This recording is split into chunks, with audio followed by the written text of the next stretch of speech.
We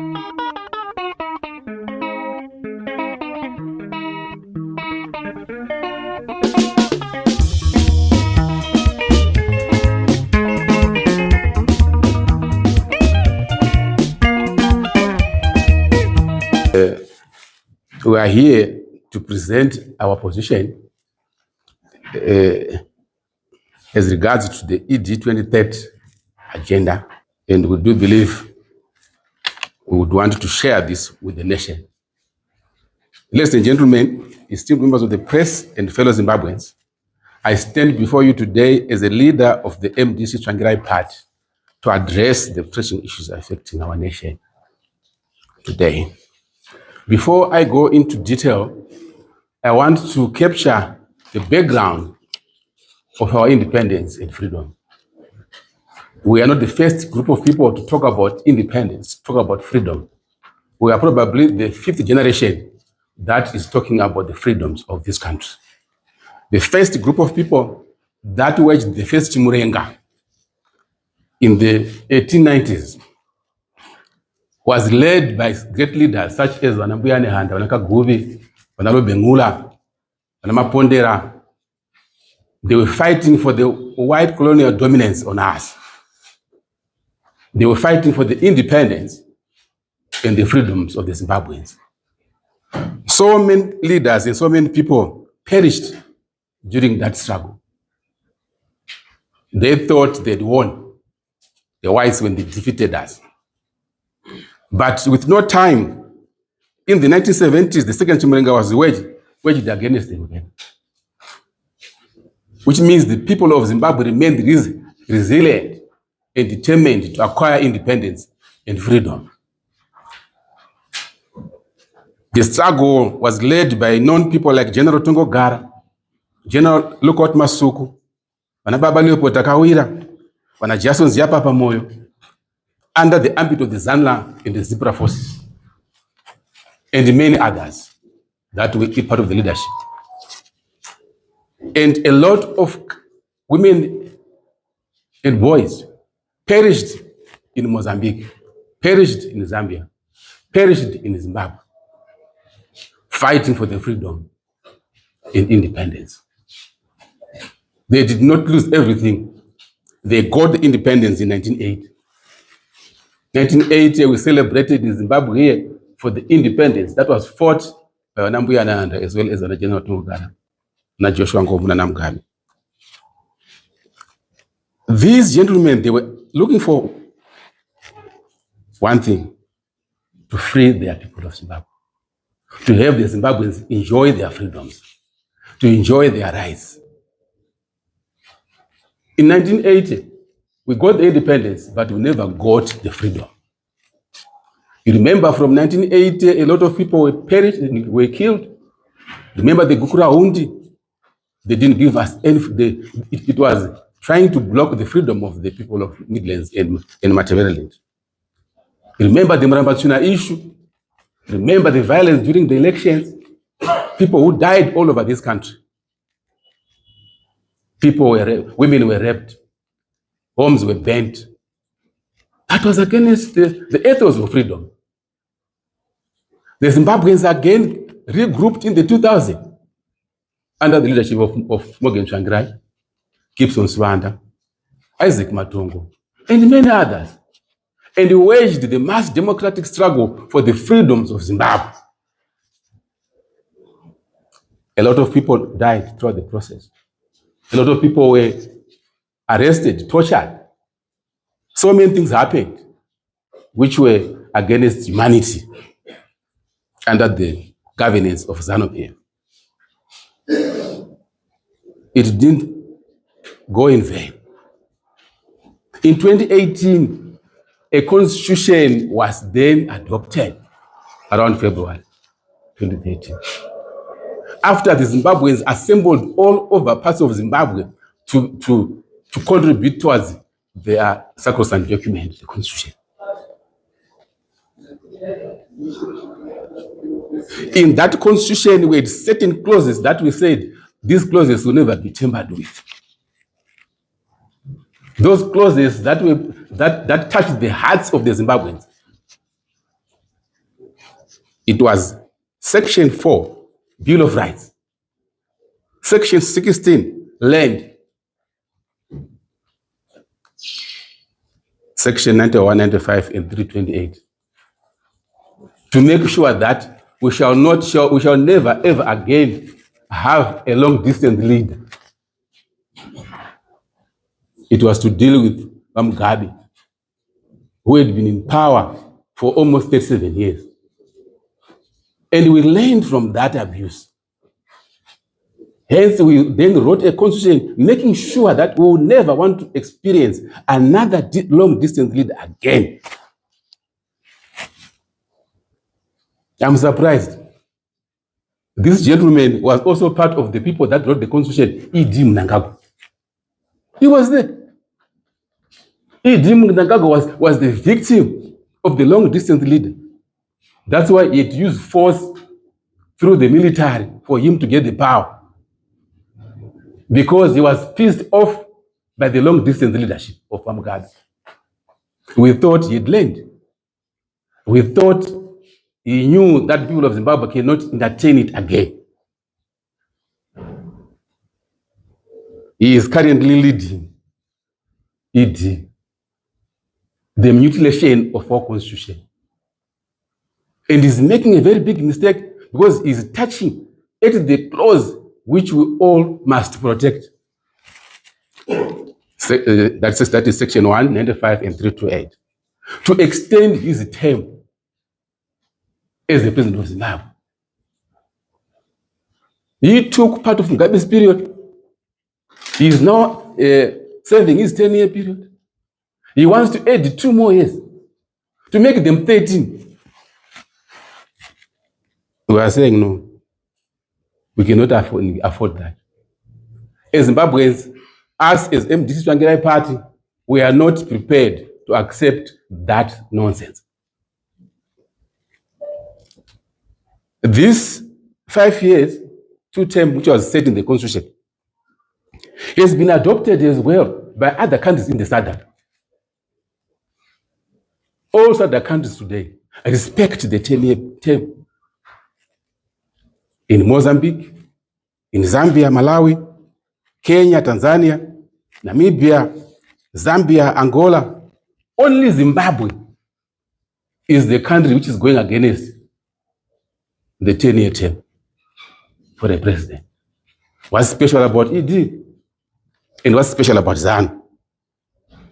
Do you know, Mugabe used to believe that there was no one who would run this country better than anyone else. Mnangagwa became a victim of that stigma. We thought he had learned, but no, he didn't. What is special about Mnangagwa trying to have 2 more years? Does he think that is indispensable? He's not indispensable. Zimbabwe itself is full of leaders. As you stand before me today, you can be the leader of this country. You yourselves. So what's special about ED? He has been in the government since 1980, and he's been the president for almost 11 years, up to 2028. What more does he want? He should leave us to go according to our constitution. We don't want to violate that constitution, and we don't want to allow him either to violate that constitution. We cannot do that. All the reasons so far proffered by Zanu PF as an excuse for him to extend with the 2 more years are invalid. I have tried to look through those reasons, trying to find where I can locate the people of Zimbabwe. I don't see the people of Zimbabwe. I have looked through again and I located the interest of Mnangagwa himself and his family and his few cronies. So here we are dealing with an issue of the minority. We are dealing with the desires of Mnangagwa family and a few cronies. We will not allow that. Those reasons are not at all valid. The man wants to create a dynasty. Because you can't tell me that all those women and men that are in Zanu PF, you can fail to find a leader to take over in 2028. That can't be. So actually, the term extension would worsen the already crippled economy of this country. As we stand today, the economy of this country is diabolic and pathetic. You cannot be proud as a president to preside over such a diabolic economy, which has caused so much suffering among the people of Zimbabwe. I've been to hospitals, ladies and gentlemen. Hospitals in Zimbabwe are death chambers. You go there to just be managed so that you can die. The patient buys everything, including cotton wool, paracetamol. The Mnangagwa hospitals cannot afford to provide those basic things. So do you want us to add 2 more years for us that we can continue to suffer with these hospitals? No, we can't. Road infrastructure in high density areas and rural areas, look at them. Augoni kufamba nemota mumali location. Potholes are just frightening. All roads, they are not at all travelable. And we cannot allow that. We have to stop this and make sure that we do the right thing. Our constitution has got safety nets. We will not tambudza for those 10 years, but kana 10 years Africa, we will expect another leader. You have failed to even take care of your own employees, the civil servants.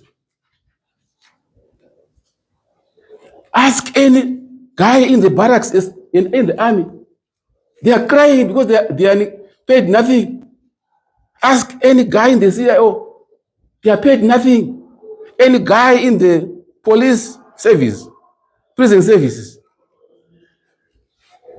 If you talk to a teacher, you can even cry. They are earning peanuts. Where's still? You pay your workers using ZIG at the rate of 25. When your employee gets his salary, he faces the market, which demands that the ZIG is export. Which means the money that you give to a civil servant is devalued. Instead of earning 4,000, you're actually going home with 2.5. If you compute the mathematics. So we can't afford that. The government itself is cheating its own workers. We cannot allow you to extend with the 2 more years when you can't handle the way you are doing. And as the FTC triangular demands that every worker must be paid above poverty line. If you pay these employees salaries more than just above the PDL, I'll keep quiet. I will not talk anymore. But as long as the people, these workers, are not earning above PDL, I will continue to make noise. I don't care what you think. I don't care what you feel. The influx of the vendors that you see in Zimbabwe is a sign of poverty among our people. Right now, go across the town. Our women, our young boys, they opened their small shops in the street. It is not their choice because they are trying to make ends meet for their families. Those women that you see, they are trying to make sure that their kids go to school. Those combis that you harassed these days, building roadblocks all over the country. Those men and women are trying to make a living because there is no employment in the country.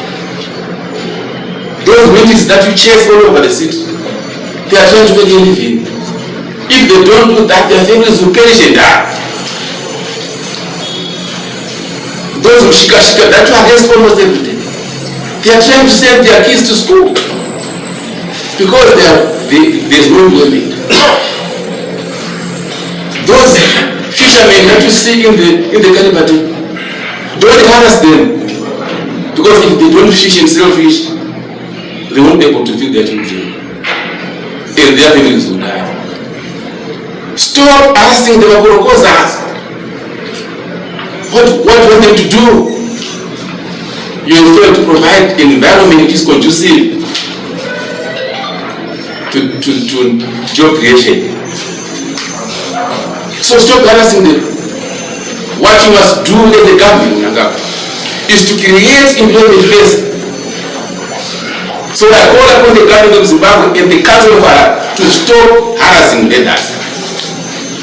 Stop immediately. Otherwise, one day you will regret. Because people have no choice. They have to survive. So they are doing this to survive. Right now, look at your government in Naga. School fees are so exorbitant. Right now, only those ones with big money can send their kids to some boarding schools. Thousands of the young people, girls and boys, are dropping out of school because of school fees. School fees are so exorbitant.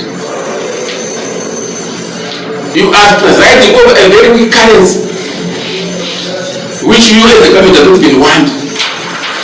You have deliberately refused to sell fuel, diesel, and petrol using zinc because you don't want it. You are forcing us to use the zinc which you don't want as a government. Show us that you desire to use the zinc by allowing people to buy petrol, diesel using the zinc. So therefore you don't even respect own currency, we also don't respect it. So we can't give you 2 more years. We can't give you the cost of living today. Do you know how many families these days do not eat 3 times a day? Majority of our people eat 0, 0, 1. Could you go born with what? Other families don't even eat, they go to 0, 0, 0. They will eat tomorrow. And you want us to increase the 2 years for you to keep us in this diabolic state. We cannot afford that. Right now, before there was a Nanga, companies are closing down. Industries are shutting off. We've witnessed major retail shops today, they've closed, such as M. Richards, some of the OK shops, Food Lovers, and many others that have failed to survive under your government. Where are we going? Very soon we're running short of food in this country. We are going back to the period of 2007 where people would go and buy food in Mozambique, South Africa, and Botswana and Zambia. This is where we are going right now. By the end of this year, shops will be empty. Today, visit some of the OK shops. They are no longer stocking. They are now filling some of the shelves with tissues in water. That's a bad signal. We are going into trouble. You are presiding, Amunangagwa, over a very, very corrupt country. Out of a survey of 185 countries that were 180 countries that were surveyed by Transparency International 2023 Corruption Perception Index, Zimbabwe is sitting on 149, which means it's one of the worst corrupt countries in the world. And you want us to take you to 2030 so that these corrupt people can enjoy, while the majority of the people are suffering and living in abject poverty. The few would be living in paradise. The majority living in abject poverty. You can't afford that. Do you know that in 22 a survey was carried out?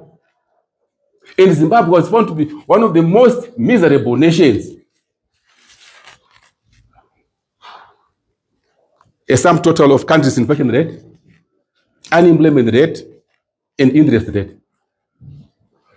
Zimbabwe, one of the most miserable states where people are not happy, is Zimbabwe. And you want us to add 2 more years to maintain all these unacceptable conditions. We cannot afford that. We cannot afford that.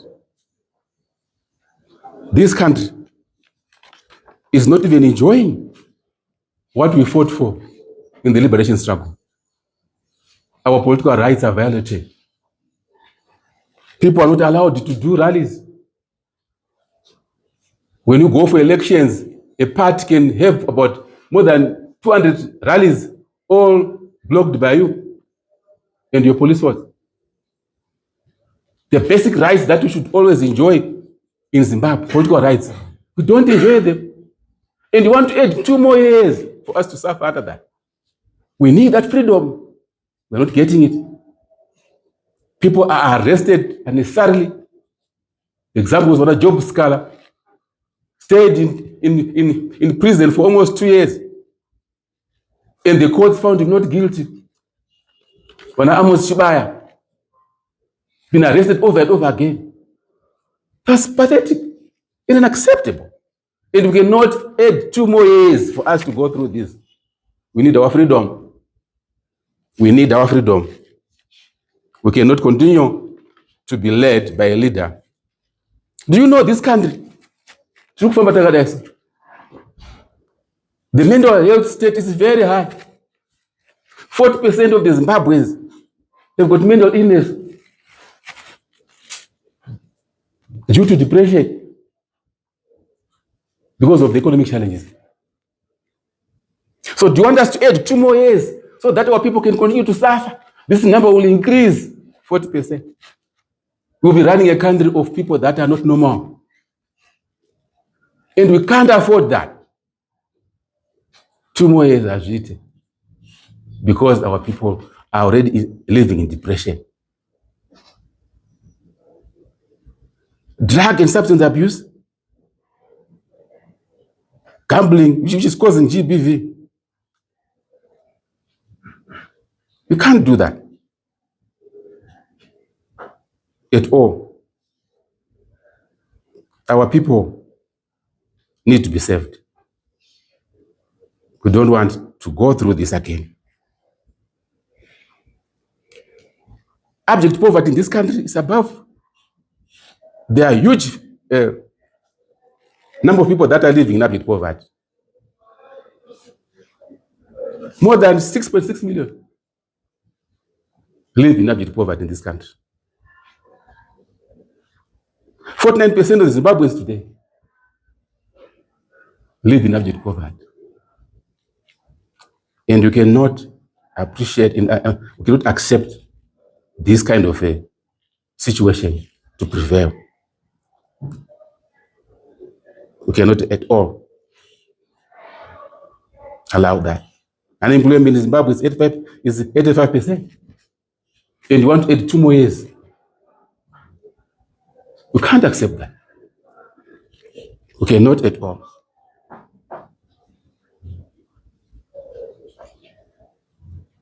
We need to make sure that the people of Zimbabwe go for elections in 2028. People of Zimbabwe must go for elections in 2028. We can't accept any day further than that. We need to make sure that as Zimbabweans, come hell, come thunder, we will stand against any violation of our constitution.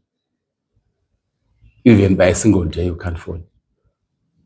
So 2028 elections must be called. And our people must enjoy that benefit. So right now, as we are here as MDC, we are going to join the other members of our society who are against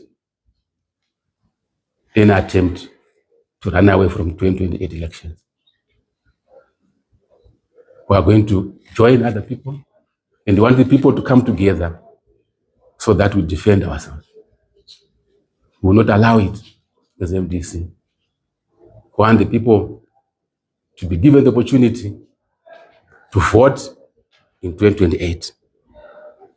No more time to play, no more time to joke. Otherwise, as we go,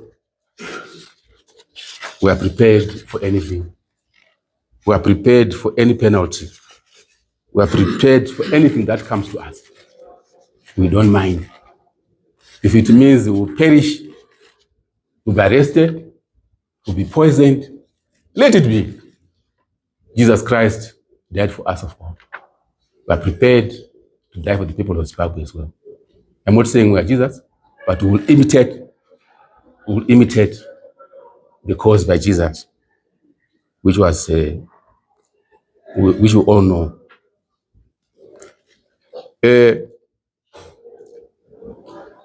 We are calling upon all progressive forces, churches, traditional leaders, war veterans, vendors, informal and formal sectors, resident associations, business community, civil servants, trade unions, students, youth, diasporians, and all political parties to join hands. To resist this attempt by Zanu PF trying to play games with us. We have suffered for more than 45 years now. We now need a change. We shall, as MDC, Changirai, use the Constitution of Zimbabwe, Section 58, to organize and mobilize Zimbabweans, to demonstrate peacefully in all parts of Zimbabwe, to protect and defend our Constitution, which is under serious threat by Zanu PF. May the Lord bless us and bless you all. Thank you so much. Wanoda udiso amwe tioneswe moto